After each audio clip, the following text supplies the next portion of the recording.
Assalamualaikum warahmatullahi wabarakatuh. Selamat datang kembali di channel Charter Horror. Kali ini aku akan membawakan sebuah kisah seram. Kisah ini menceritakan pengalaman seseorang yang pernah menempati sebuah rumah kontrakan yang konon dihuni oleh makhluk tak kasat mata. Namun sebelum kita masuk ke dalam ceritanya, jangan lupa untuk menekan tombol like sebagai dukungan agar aku semakin semangat membawakan kisah-kisah seram lainnya.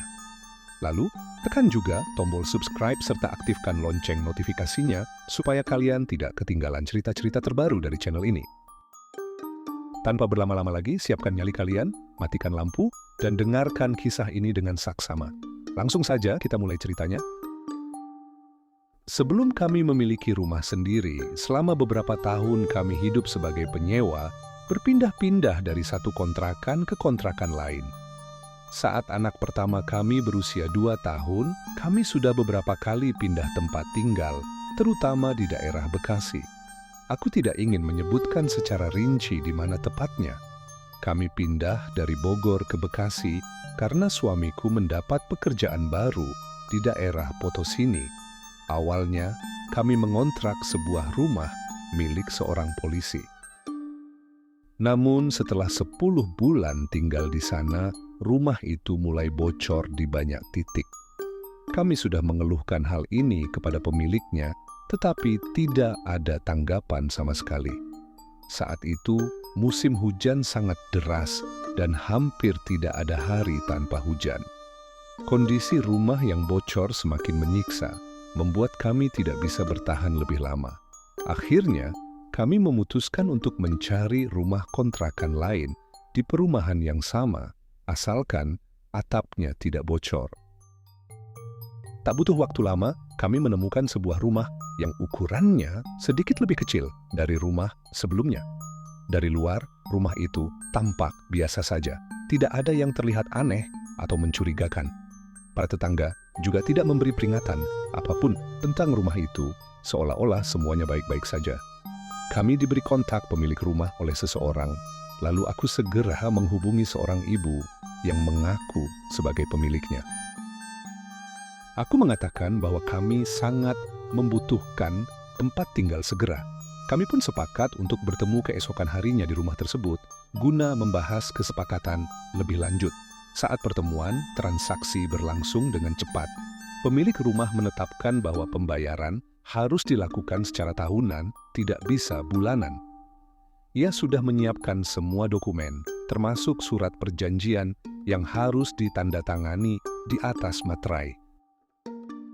Dalam perjanjian itu, tertulis bahwa jika kami membatalkan sewa, maka uang yang sudah dibayarkan tidak bisa dikembalikan. Kami sama sekali tidak menaruh curiga. Saat itu, yang ada di pikiran kami hanyalah segera pindah dari rumah lama yang bocor parah. Tanpa berpikir panjang, kami pun membayar uang sewa 1 tahun sebesar 9 juta rupiah, lalu menandatangani surat perjanjian tersebut. Singkat cerita, kami pindahan dengan bantuan teman-teman suamiku dari tempat kerjanya. Dalam seminggu pertama, semuanya terasa normal. Tidak ada hal yang aneh atau mencurigakan. Kami merasa betah tinggal di rumah itu. Letaknya strategis, berada di blok depan perumahan, tidak terlalu jauh dari gerbang utama. Di sekitar rumah juga banyak pedagang yang berjualan, sehingga suasana terasa lebih hidup. Berbeda dengan rumah kontrakan sebelumnya, yang berada di bagian belakang perumahan, terasa lebih sepi dan jauh dari aktivitas warga. Namun ketenangan itu tidak bertahan lama. Malam Tahun Baru 2015 menjadi awal dari serangkaian kejadian aneh yang mulai mengusik kami. Saat itu kami baru saja kembali ke rumah setelah merayakan pergantian tahun di rumah teman suamiku. Seperti kebiasaan malam Tahun Baru pada umumnya, kami makan bersama, memanggang ayam, dan bercanda tawa hingga larut malam. Kami pulang sekitar pukul 3 dini hari. Begitu sampai di rumah, anak kami tiba-tiba menangis tanpa henti. Kami mencoba menenangkannya, memberinya obat penurun panas, tetapi tidak ada perubahan. Ia tetap terjaga hingga pagi. Keesokan harinya, suamiku pergi menemui seorang pelanggan yang berniat membeli mobil. Kebetulan, suamiku bekerja sebagai marketing mobil. Aku tidak ikut karena anak kami masih demam dan lemas setelah semalaman menangis. Menjelang maghrib, hal aneh mulai terjadi. Di rumah itu, ada sebuah tangga kayu yang mengarah ke tempat jemuran di lantai atas. Namun, sejak awal kami menempati rumah ini, kami tidak pernah sekalipun naik ke sana. Tangga itu terlihat tua dan rapuh, sehingga kami lebih memilih menjemur pakaian di bawah saja. Setelah selesai sholat maghrib, tiba-tiba anakku menangis lagi. Namun kali ini berbeda. Ia menangis sambil menunjuk ke arah tangga dengan wajah ketakutan. "Ibu, ada orang gila di tangga. Aku takut," katanya sambil terus menangis. Aku langsung merinding. Aku menoleh ke tangga itu, tapi tidak melihat apapun selain kayu-kayu tua yang terlihat usang. Aku mencoba menenangkan diri, meskipun perasaanku mulai tidak enak. Tanpa berpikir panjang, aku segera menelepon suamiku dan memintanya cepat pulang. Aku beralasan bahwa anak kami masih demam agar ia segera kembali. Padahal, suhu tubuhnya sudah kembali normal. Aku hanya ingin tidak sendirian di rumah. Suamiku akhirnya pulang lebih cepat dan sampai di rumah sekitar pukul 8 malam. Aku tidak menceritakan apapun kepadanya. Begitu ia membuka pintu, tatapannya langsung tertuju ke tangga yang mengarah ke tempat jemuran. Posisi tangga itu memang persis menghadap pintu masuk. Aku melihat suamiku tiba-tiba berhenti melangkah. Seketika wajahnya berubah pucat. Tanpa mengatakan apapun, ia mundur selangkah, lalu melangkah ke arah jemuran, seperti memastikan sesuatu. Hatiku semakin tidak tenang. Aku tahu, suamiku memiliki kepekaan lebih terhadap hal-hal gaib. Aku memberanikan diri bertanya, "Kenapa?" Namun, bukannya menjawab, ia justru menarik tanganku dengan kuat dan mengajakku keluar rumah. "Cepat, kita keluar. Doakan saja rumah ini," katanya dengan suara tegang. Aku semakin yakin ada sesuatu di sana. Apa yang dilihat anakku ternyata juga dilihat oleh suamiku. Kami keluar rumah tanpa tujuan jelas. Hujan mulai turun rintik-rintik. Kami hanya bisa duduk di warung nasi goreng di dekat perumahan, saling diam tanpa tahu harus bagaimana. Malam semakin larut. Dengan perasaan cemas, kami akhirnya memutuskan untuk tidur di dalam mobil, tepat di depan rumah. Aku tahu malam itu adalah awal dari sesuatu yang jauh lebih mengerikan. Saat itu, suamiku memang mendapat mobil pinjaman dari kantor. Setelah semalaman tidur di dalam mobil, keesokan paginya kami akhirnya masuk kembali ke rumah. Namun, entah kenapa suasananya sudah terasa berbeda. Ada perasaan aneh yang menyelubungi rumah itu. Meskipun aku tidak melihat apapun, aku merasa dihantui ketakutan dan kecemasan yang sulit dijelaskan. Suamiku berangkat kerja seperti biasa, meninggalkanku di rumah hanya berdua dengan anak kami. Seharian aku mencoba menenangkan diri, berpikir mungkin semua ini hanya perasaanku saja. Namun, saat senja mulai turun, suasana semakin mencekam. Waktu ashar menuju maghrib adalah saat-saat yang terasa menakutkan. Aku menelepon suamiku, memintanya untuk tidak pulang terlalu malam. Dia mengiyakan, tapi tetap saja baru sampai rumah sekitar pukul 7 malam. Sambil menunggu suamiku pulang, aku terus membaca doa-doa, berharap rumah ini bisa terasa lebih nyaman. Alhamdulillah, anakku terlihat lebih tenang malam itu. Aku bahkan bertanya padanya, "Masih ada nggak orang gila di tangga itu?" Dia menggeleng, lalu buru-buru masuk ke kamar. Aku pun tidak berani keluar kamar sebelum suamiku tiba. Ketika suamiku akhirnya pulang, wajahnya tampak cemas. Begitu masuk, dia berdiri di depan pintu cukup lama, menatap ke arah tangga dengan tatapan yang sulit diartikan. Lalu, tanpa banyak bicara, dia duduk dan mulai makan.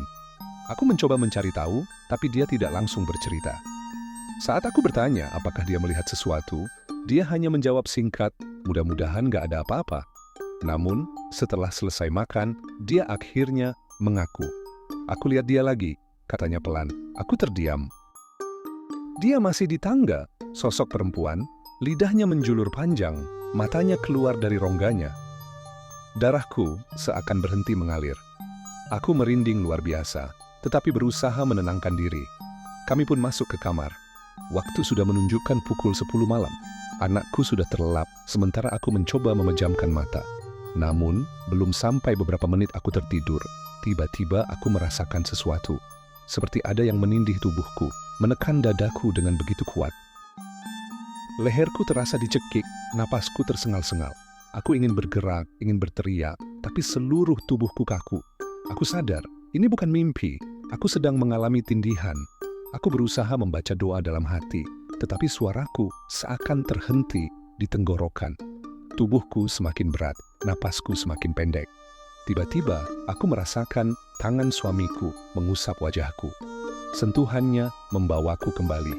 Aku terbangun dengan tubuh masih gemetar. "Kamu kenapa?" tanya suamiku, suaranya penuh khawatir. Aku hanya menggeleng, masih terlalu takut untuk berbicara. Aku tidak berani tidur lagi. Waktu terus berjalan. Menjelang pukul 1 malam, aku akhirnya mulai terlelap kembali. Namun, belum lama aku tidur, suamiku tiba-tiba mengguncang tubuhku. Aku tersentak kaget melihat wajahnya yang tegang dan penuh ketakutan. "Ada apa?" tanyaku panik. Suamiku menelan ludah lalu berbisik. "Di atas kita ada 2 makhluk kecil. Mereka melompat-lompat di plafon sampai kasur ini berasa bergetar." Aku langsung merinding. Mereka seperti anak-anak, tapi wajahnya bukan wajah manusia. Suamiku menatap ke sudut kamar, ke arah Gordon yang sedikit berkibar. "Mereka bersembunyi di balik itu," bisiknya pelan. Aku tidak tahu harus berbuat apa. Yang aku tahu, malam itu adalah malam terpanjang dalam hidupku. Astagfirullah, aku bergumam dalam hati. Apa sebenarnya yang terjadi di rumah ini? Hari-hari berikutnya terasa seperti mimpi buruk yang tiada akhir. Mulai dari malam ke-11 hingga malam ke-18, teror itu semakin menjadi-jadi. Setiap malam, rumah ini seolah dihuni oleh makhluk-makhluk dari dunia lain yang sengaja ingin menakuti kami. Di depan kamar, suamiku melihat sesosok makhluk tanpa kepala berdiri kaku. Di tangga, sosok perempuan yang lidahnya menjulur menjilat udara, seakan menunggu sesuatu. Lebih mengerikan lagi, dari balik dinding kamar, muncul kepala-kepala dengan wajah rusak, berlumuran darah, menatap dengan tatapan kosong yang mengerikan. Yang melihat semua itu hanyalah suamiku dan anakku. Aku sendiri tidak melihat apapun, namun aku bisa merasakan hawa dingin yang tidak biasa, seakan rumah ini bukan lagi rumah, melainkan sarang makhluk-makhluk jahat. Dalam hati, aku sempat berpikir, "Ya Allah, apakah suamiku mulai gila? Apakah ini hanya halusinasi?" Akhirnya, aku menelepon orang tuaku di Ciamis, menceritakan semua kejadian mengerikan yang kami alami. Mereka terdengar cemas dan segera berkonsultasi dengan seseorang yang dihormati di sana, seorang yang dianggap kolot atau sesepuh di kampung. Ketika mendengar cerita kami, jawaban orang itu membuatku merinding. "Cepat tinggalkan rumah itu. Kalian tidak akan kuat bertahan di sana. Tempat itu sudah dihuni makhluk-makhluk jin jahat. Itu peliharaan pemilik rumah, sengaja digunakan untuk menakuti penyewa." Aku mendengar itu dengan hati yang campur aduk antara percaya dan tidak. Namun, orang tuaku terus mendesakku untuk segera pindah. "Jangan ambil risiko, sayangi dirimu dan keluargamu. Kalau terus bertahan, kalian bisa sakit, bahkan lebih buruk dari itu." Akhirnya, aku berdiskusi dengan suamiku. Kami berdua sepakat, kami harus pergi dari rumah ini secepat mungkin. Aku pun menelepon pemilik rumah, memberitahukan keputusan kami untuk tidak melanjutkan kontrakan. Namun, responsnya sungguh mencurigakan. Tanpa bertanya alasan, tanpa sedikit pun rasa heran, pemilik rumah hanya menjawab dengan enteng, "Silakan saja." Tapi sesuai perjanjian, uang yang sudah dibayarkan tidak bisa dikembalikan. Hatiku mencelos. Ya Allah, uang itu tidak sedikit. Kami sudah mengorbankan segalanya, bahkan menjual emas untuk membayar kontrakan tahunan. Aku menangis, bukan hanya karena kehilangan uang, tetapi juga merasa telah diperdaya. Dengan bantuan beberapa tetangga sekitar, kami akhirnya berhasil pindah dari rumah itu. Setelah kami pergi, barulah mereka mulai bercerita. Ternyata kami bukan satu-satunya korban. Penghuni sebelumnya pun mengalami kejadian serupa. Ada yang hanya bertahan 3 bulan, ada yang 5 bulan sebelum akhirnya jatuh sakit parah. Bahkan ada yang meninggal di dalam rumah itu. Astagfirullah, kalau saja aku tahu lebih awal, aku tidak akan pernah menyentuh rumah itu, apalagi mengontraknya. Pemilik rumah ternyata memiliki niat jahat. Dengan dalih sewa tahunan, dia mengikat para penyewa dengan kontrak, lalu dalam hitungan hari atau minggu, mulai mengirim makhluk-makhluk gaib untuk meneror mereka hingga menyerah dan pergi. Begitu terus, rumah itu seolah menjadi jebakan yang dirancang untuk meraup keuntungan dengan cara yang tidak wajar. Kami tidak punya pilihan selain pergi. Akhirnya kami mendapatkan kontrakan baru di daerah Kalisir. Rumah itu milik seorang keturunan Aceh. Aku hanya berharap kali ini kami benar-benar bisa tinggal dengan tenang. Teman suamiku orangnya sangat baik. Dialah yang mencarikan kontrakan baru untuk kami. Merasa kasihan melihat keadaan kami yang terpaksa terus berpindah-pindah. Bahkan, ia juga membantu membayarkan uang kontrakan bulan pertama agar kami bisa segera menempati rumah baru. Tak hanya itu, dia juga turut membantu proses pindahan kami dari Bekasi ke tempat baru. Saat itulah rasa penasarannya muncul. Dia mengajak seorang kenalannya, seorang ustaz yang paham soal hal gaib, untuk datang ke rumah kontrakan lama kami di Bekasi. Mereka ingin melihat sendiri apakah benar rumah itu menyimpan sesuatu yang tak kasat mata. Hari itu, kebetulan hari Jumat. Hujan turun deras, menambah kesan mencekam di rumah itu. Kami sudah tidak peduli dengan kasur dan beberapa barang lainnya yang basah terkena hujan. Yang terpenting adalah segera pergi dari sana. Namun, sesuatu yang aneh terjadi saat kami mulai mengangkat barang-barang ke dalam truk. Dari bawah tangga kayu yang menuju ke tempat jemuran, terdengar suara-suara aneh. Suara seperti seseorang yang sedang mengais-ngais sesuatu, menggaruk-garuk lantai kayu dengan kuku tajam. Sesekali terdengar bunyi benda berat yang diseret. Namun saat kami menoleh, tidak ada siapapun di sana. Pak Kiai, ustaz yang ikut datang bersama teman suamiku, tampak semakin penasaran. Ia lalu menghubungi pemilik rumah, mencoba menanyakan apakah mungkin uang kontrakan kami bisa dikembalikan, mengingat kami hanya menempati rumah itu sebentar. Namun, permintaan itu justru disambut dengan kemarahan. Pemilik rumah murka. Ia menolak mengembalikan uang sewa, bahkan terkesan marah karena kami berhasil pergi dari rumah itu. Kemarahan itu justru membuat Pak Kiai semakin ingin tahu siapa sebenarnya pemilik rumah ini dan di mana tempat tinggalnya. Dengan sedikit usaha, akhirnya ia mendapatkan informasi dari seorang ibu pemilik warung di depan rumah itu. Rumahnya ada di pinggir tol Jatiasi, dekat tempat rongsokan, persis di depan kuburan, kata ibu warung itu. Ia mengaku pernah berkunjung ke sana saat melayat suami pemilik rumah yang meninggal beberapa waktu lalu.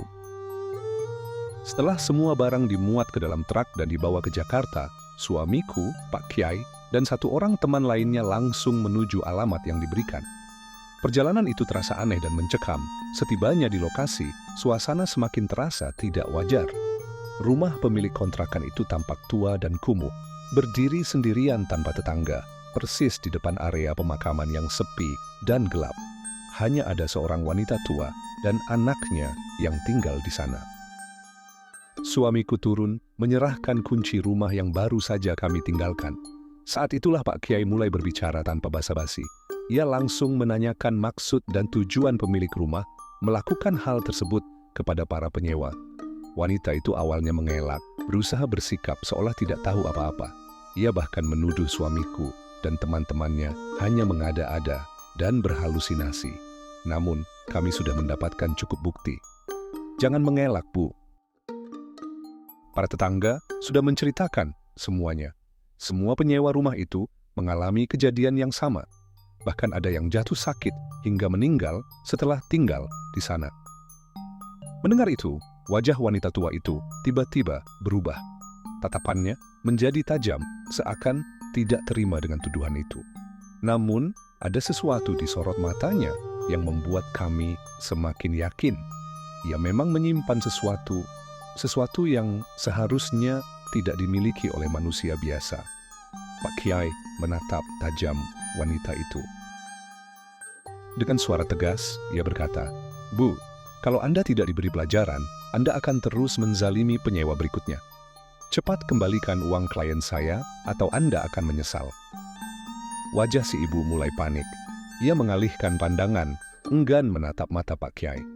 Namun, bukannya menyerah, ia malah menantang. "Kalau saya tidak mau mengembalikan, Anda mau apa?"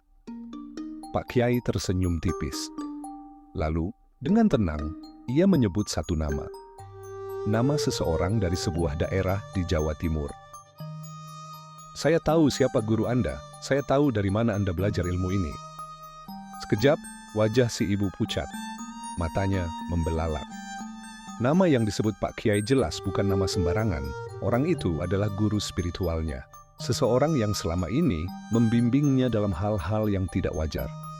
Pak Kiai melanjutkan, "Dan saya juga tahu, guru saya pernah menaklukkan dia. Orang yang selama ini membantu Anda berbuat zalim sudah tidak lebih dari bayangan di hadapan guru saya." Si ibu semakin panik. Ia menggigit bibir, menelan ludah berkali-kali. Jelas, ia ketakutan. Akhirnya, dengan terpaksa, ia mengambil uang dan mengembalikan 8 juta rupiah kepada Pak Kiai. Meski begitu, ia tetap memotong 1 juta tanpa alasan. Pak Kiai menerima uang itu, lalu memperhatikannya dengan seksama. Kemudian, ia mengambil setengah dari uang pecahan 100.000 itu dan meminta si ibu untuk menukarnya dengan uang pecahan 50.000. Si ibu terlihat semakin gelisah, tapi akhirnya menurut. Aku yang melihat itu heran. Untuk apa uang itu harus ditukar?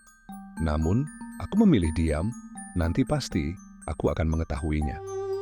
Setelah mendapatkan uang yang sudah ditukar, kami segera pergi meninggalkan rumah itu. Di perjalanan, Pak Kiai akhirnya menjelaskan, "Tadi itu bukan uang biasa.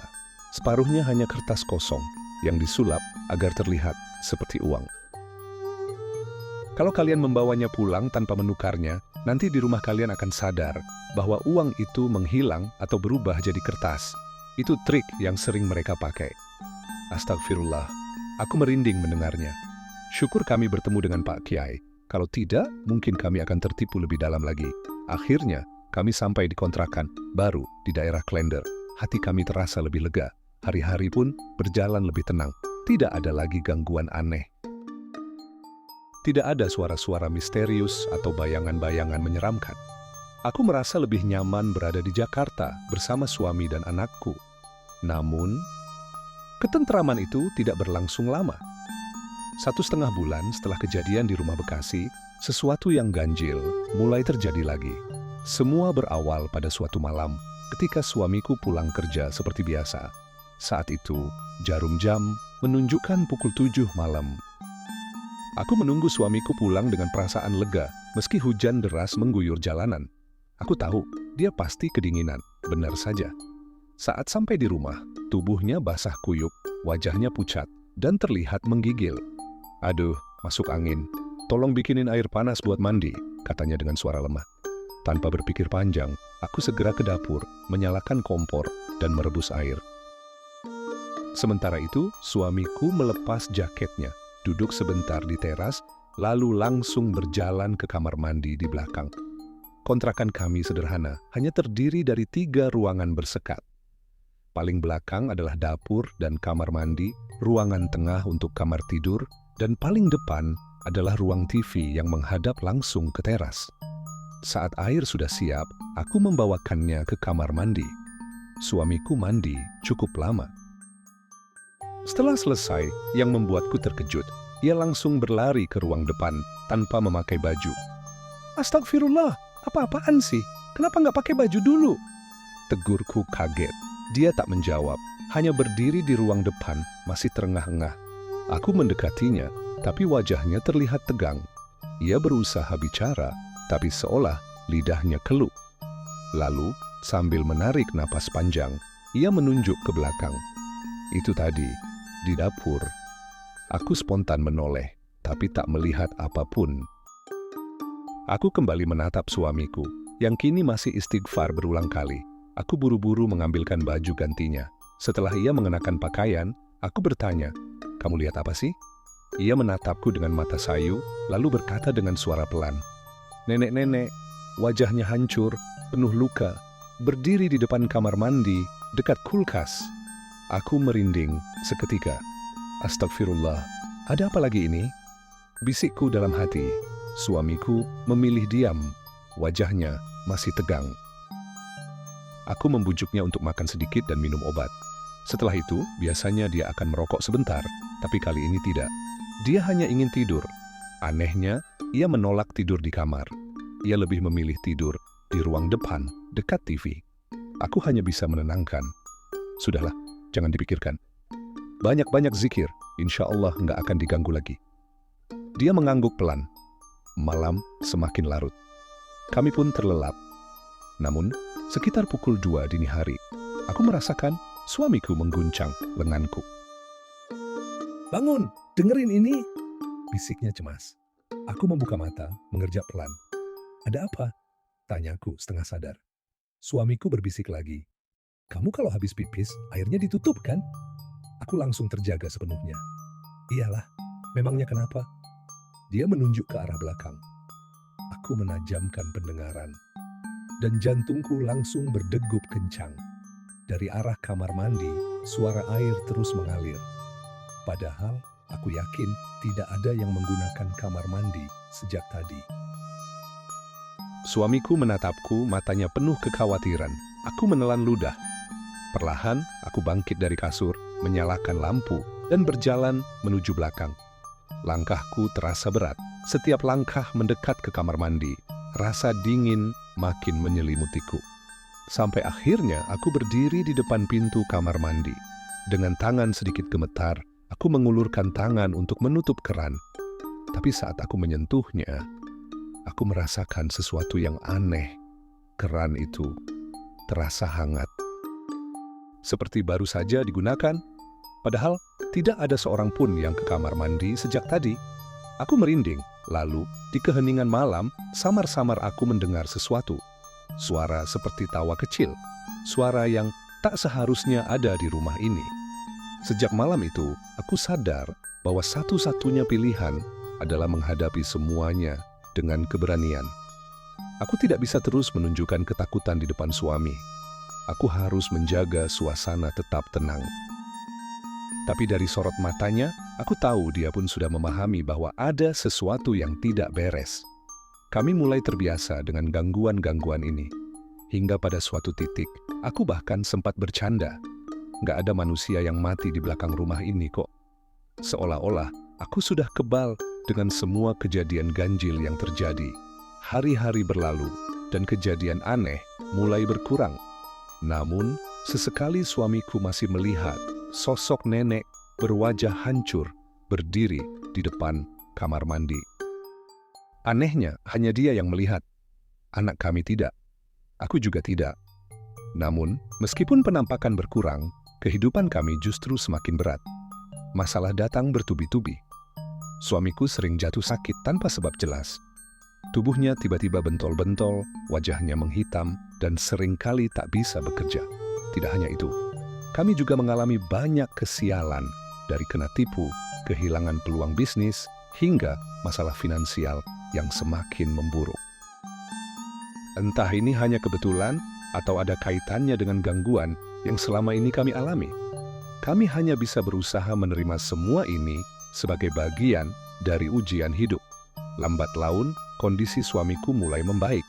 Ia bisa kembali bekerja seperti biasa. Sebagai marketing mobil, pekerjaannya membuatnya sering bertemu dengan berbagai orang dari berbagai kalangan. Suatu hari, ia pergi ke sebuah kompleks perumahan mewah untuk menawarkan mobil. Saat tiba di sana, ia bertemu dengan seorang asisten rumah tangga yang menyambutnya di depan rumah besar dengan taman yang luas. "Maaf Pak, Pak Haji sedang tidak di rumah. Beliau masih ada acara pengajian, tapi nanti kalau sudah pulang, saya kabari," kata si asisten. Suamiku mengangguk dan menyerahkan brosur. Ia berharap Pak Haji tertarik untuk membeli mobil yang ditawarkannya. Tak lama kemudian, setelah menunggu beberapa waktu, seorang pria tua berwibawa datang. Itulah Pak Haji. Begitu bertemu, mereka langsung bersalaman. Tapi ada yang aneh. Saat Pak Haji menggenggam tangan suamiku, ia tidak langsung melepasnya. Sebaliknya, ia menatap wajah suamiku lama sekali. Matanya seolah sedang meneliti sesuatu. Namun, ia tidak berkata apapun. Setelah itu, mereka berbincang seperti biasa.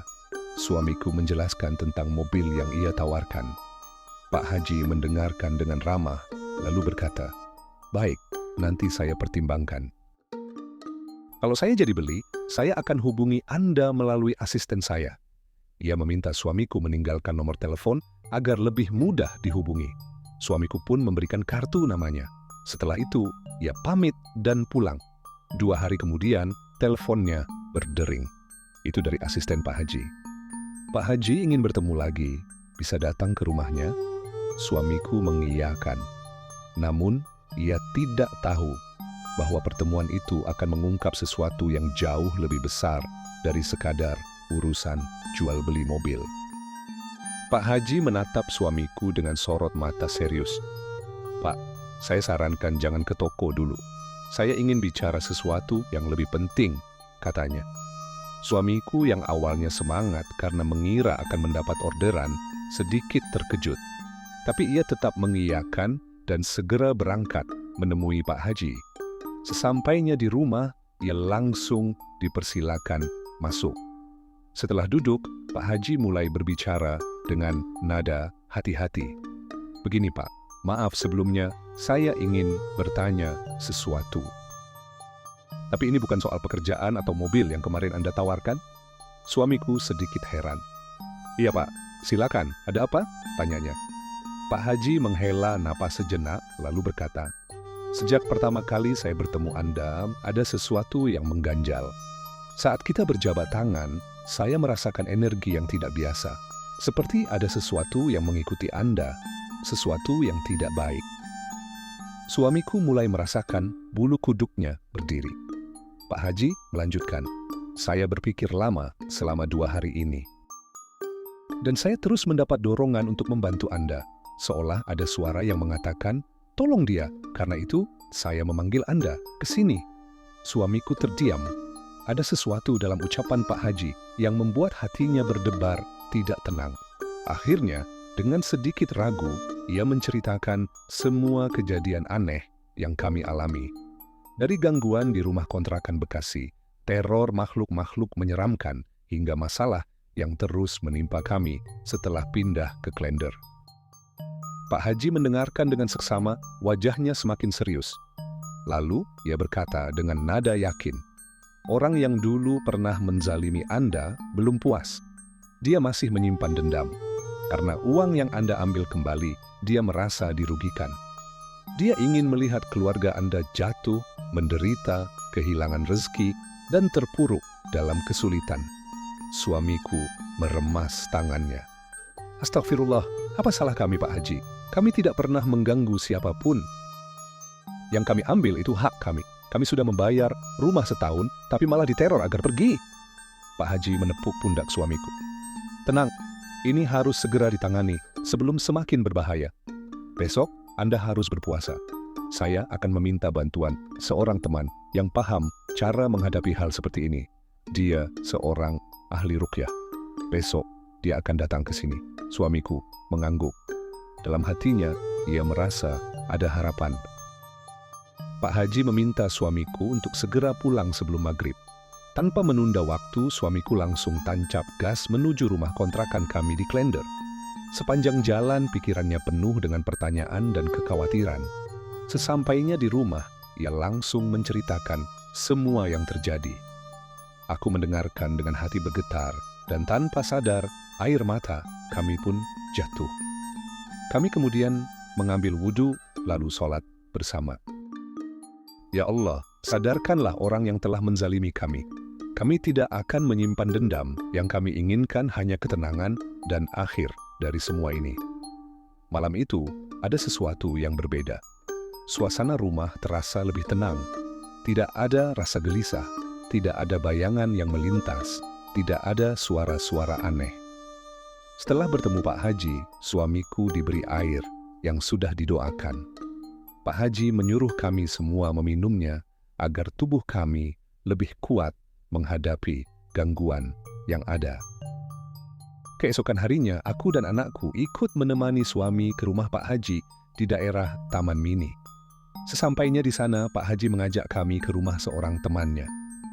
Teman saya yang akan membantu lebih baik bertemu di rumah keponakannya saja. Di rumah saya terlalu banyak orang, tidak enak untuk melakukan ritual, kata Pak Haji. Kami pun berangkat menggunakan mobilnya. Sesampainya di rumah itu, kami disambut seorang pria yang terlihat seperti seorang santri. Wajahnya bersih, auranya menenangkan. Aku awalnya mengira ia seumuran dengan Pak Haji, tapi ternyata lebih muda. Kami semua duduk di ruang tamu. Aku memilih duduk di teras bersama istri keponakan teman Pak Haji, sementara suamiku tetap di dalam. Namun, karena rumahnya sepi dan suasananya hening, aku masih bisa mendengar percakapan mereka. Pria itu menatap suamiku dan bertanya, "Hari ini berpuasa?" Suamiku mengangguk. "Iya, sesuai anjuran Pak Haji." Pria itu tersenyum tipis. "Bagus. Setelah berbuka dan sholat maghrib, kita akan memulai doa dan istikharah. Kita akan meminta petunjuk Allah untuk mengungkap apa yang sebenarnya terjadi." Menjelang maghrib, kami berbuka puasa. Pak Haji menunjukkan kebaikannya lagi dengan meminta sopirnya membeli sate dan nasi untuk kami semua. Aku merasa bersyukur. Alhamdulillah ya Allah, Engkau pertemukan kami dengan orang-orang baik yang mau menolong. Mungkin ini jalan keluar kami. Setelah makan, ruangan menjadi lebih hening. Ritual pun dimulai. Aku duduk di pojokan sambil memangku anakku. Syukurlah, dia tidak rewel. Pria itu kemudian menatap suamiku dengan tatapan yang sulit dijelaskan. "Pak, apakah Anda bersedia? Jika saya membukakan mata batin Anda agar Anda dapat menyaksikan semua ini dengan jelas?" Suamiku terdiam sejenak, lalu mengangguk pelan. Suamiku hanya berkata dengan suara lirih, "Kang, tolong sadarkan saja orang yang telah menzalimi saya. Saya tidak ingin menyimpan dendam, tidak pula meminta lebih." Si akang santri itu tersenyum tipis, sorot matanya menenangkan. "Insya Allah, kami akan melakukan yang terbaik." Ia lalu mengusap kepala dan wajah suamiku. Pak Haji pun ikut berdoa. Kami yang ada di ruangan itu diminta untuk membaca ayat-ayat Al-Quran sebisanya. Jangan biarkan pikiran kosong, jangan melamun. Serahkan semuanya kepada Allah, pesan Pak Haji. Suasana berubah. Yang tadi terasa damai, kini perlahan berubah menjadi mencekam. Mereka mulai membaca doa dan zikir. Tiba-tiba, bruk. Sebuah suara berisik terdengar dari atas atap. Jantungku seketika berdegup kencang. Tubuhku merinding hebat. Aku berusaha tetap tenang, tapi rasa takut menyusup tanpa bisa kuhindari. Seumur hidupku, aku belum pernah mengalami hal semacam ini. Si akang santri yang masih memejamkan mata tiba-tiba berbicara dalam bahasa Sunda. "Saudaraku, kita semua diciptakan oleh Allah untuk saling memuliakan, bukan untuk menzalimi. Apa yang kau cari hingga tega membuat orang lain sengsara?" Pak Haji dan si akang tampak mulai berkeringat, tapi tetap memejamkan mata. Bibir mereka terus berkomat kamit melantunkan doa. Tiba-tiba, suara di atap semakin keras. Seperti sesuatu yang bergerak cepat, berlari ke sana kemari. Si akang kembali berbicara, kali ini dengan nada lebih tegas. "Baiklah, jika kau tidak mau sadar, tidak mau berhenti mengganggu saudara kami, maka kami yang akan bertindak." Aku semakin erat memeluk anakku yang masih terlelap. Dalam hati, aku berusaha membaca semua doa yang kuingat. Angin di luar mendadak bertiup kencang. Pohon-pohon di sekitar bergesekan keras. Ranting-ranting berderak seperti ada sesuatu yang mengacak-acak mereka. Ruangan terasa semakin sesak, hawa dingin menjalar hingga ke tulang.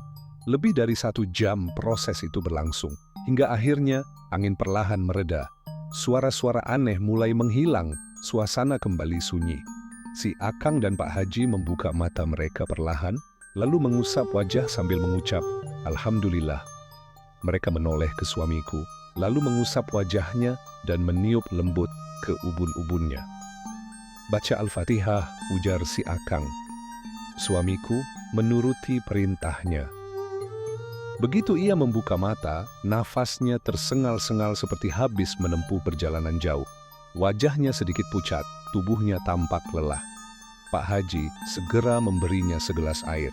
Aku hanya bisa menatap dengan perasaan campur aduk. Setelah semua kembali tenang, si Akang mencoba mencairkan suasana dengan mengajak ngobrol santai. Istri keponakan Pak Haji datang membawa teh panas. Aroma teh yang harum menghangatkan ruangan yang tadi penuh ketegangan. Saat itulah aku akhirnya mengerti apa yang sebenarnya terjadi. Suamiku membuka pembicaraan, wajahnya masih menyisakan sedikit ketegangan. "Baru kali ini aku melihat pertarungan seperti itu," katanya dengan nada heran sekaligus lega. "Seperti apa?" tanyaku penasaran. Suamiku menghela napas, lalu melanjutkan ceritanya. "Aku tidak benar-benar ikut bertarung secara fisik, hanya mata batinku yang menyaksikannya. Seperti ada dua sosok, guru dari dua aliran berbeda, bertarung satu sama lain. Guru dari si ibu itu melawan Akang, dan pertarungan mereka luar biasa. Sampai akhirnya, guru si ibu terpental, terluka, dan akhirnya menyerah. Dia memohon ampun dan bersumpah tidak akan membiarkan pengikutnya menggangguku lagi." Aku merinding mendengar ceritanya. Si Akang santri tadi menambahkan, "Peliharaan si ibu itu sudah kami kurung dan buang jauh ke daerah Jampang. Insya Allah mereka tidak akan kembali." Aku menelan ludah, sungguh di luar nalar.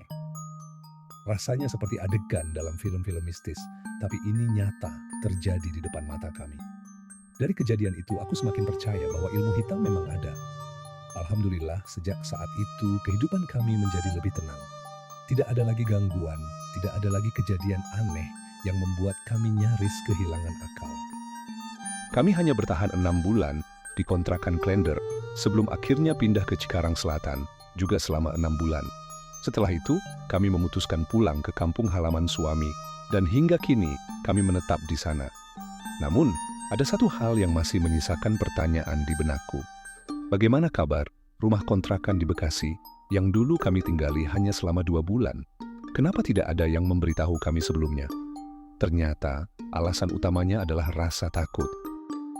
Tetangga sekitar enggan menceritakan tentang rumah itu kepada siapapun. Bukan tanpa sebab, siapapun yang membocorkan rahasia rumah itu biasanya akan mengalami kejadian aneh. Bahkan, seorang pemuda yang pernah mengontrak di sebelah rumah itu sempat memberikan peringatan kepada calon penyewa lain.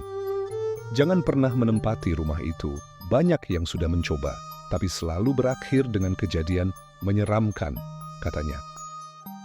Namun entah kenapa informasi itu tidak sampai ke telinga kami saat pertama kali mencari tempat tinggal.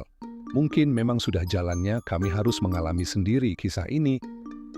Malam itu, teror kembali terjadi, bukan kepadaku, tapi kepada orang-orang yang pernah memberi informasi tentang rumah tersebut.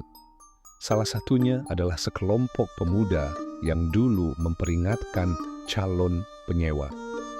Mereka sedang asyik bermain catur di teras rumah ketika tiba-tiba sosok hitam berdiri di atas toren air.